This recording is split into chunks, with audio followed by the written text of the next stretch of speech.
د 7 میلیونه افغانیو په ارزښت د ولایت مقام د مراجعینو تمځای تر جوړېدو وروسته ګټې اخیستنې ته وسپارل شو. د پنجشنبې په ورځ د وږي په 14 نیټه له غرمې وروسته د پرانستې په دې مراسمو کې د لغمان والي ښاغلي محمد آصف ننګ، د چارو د ادارې عملیاتي مرستیال عبدالرحمن عطاش، ورسره راغلي پلاوي او یو شمېر نورو ګډون کړی و.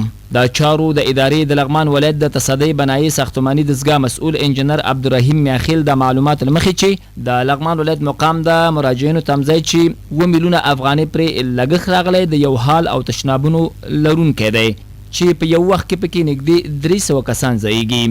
نوموړی وایي په دې سره به لغمان ولایت مقام د مراجعینو ستونزې تر ډیره حل او په کارونو کې به چټکتیا رامنځته شي.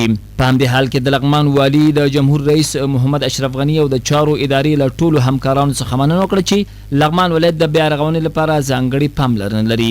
هغه د ولایت مقام د نوي جوړ شوي تمځای په ګټې اخیستنې خوښي وښوده او د ښې او اسانه حکومتولۍ په رسونه کې دا ډول پروژې خورا ښې وبللې.